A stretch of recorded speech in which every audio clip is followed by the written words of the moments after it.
हमेशा सीखते रहना चाहिए। किसी गांव में एक कारीगर रहता था जिसका एक लड़का था। कारीगर अपनी छोटी सी झोपड़ी में टोकरी बनाता था जिन्हें वह 20-20 रुपए में बेचा करता था।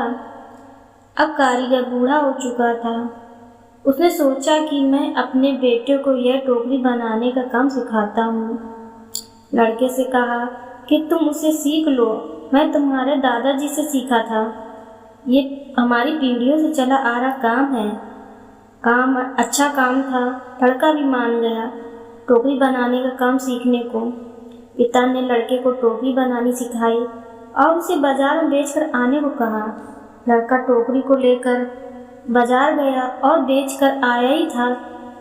पिता ने पूछा कि उदास क्यों हो? लड़का बोला कि मेरी बनाई हुई टोकरी केवल 10 रुपए में ही बिकी।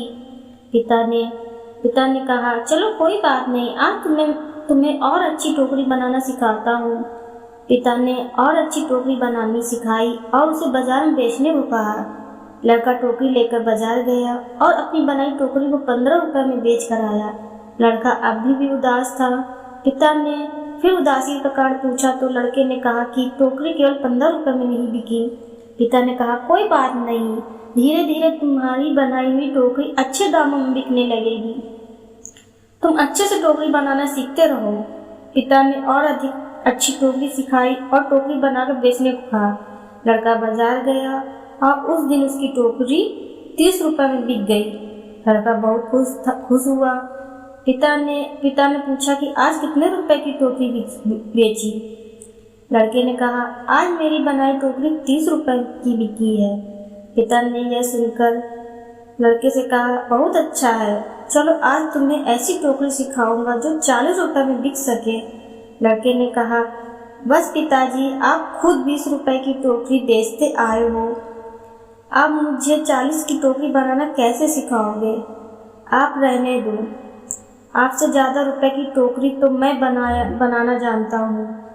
इतना सुनकर पिता ने कहा ऐसा ही कुछ मैंने भी अब कहा था जब मेरे पिताजी खुद 15 रुपए की टोकरी बेचते थे और एक दिन मेरी टोकरी 20 रुपए में बिक गई। मेरे पिताजी ने मुझे 25 रुपए की टोकरी सिखाने को कहा था तो मैंने भी सीखने के लिए मना कर दिया था और कहा था कि आप खुद 15 की बेचते आए हैं, आज से ज़्यादा की तो बेचकर मैं आया हूँ।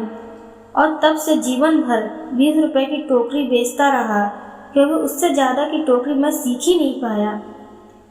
दोस्तों, ये कहानी हमें सिखाती है कि हमें थोड़ा सा सीखने पर घमंड नहीं होना चाहिए कि अब मैं सब कुछ जानता हूँ, क्योंकि ऐसा हो सकता है कि हर कोई कुछ न कुछ आपसे अधिक जानता हो। हमें हमेशा कुछ ना कुछ सीखते रहना चाहिए। यह कहानी आपको कैसी लगी नीचे कमेंट करिए फ्रेंड्स। Thank you.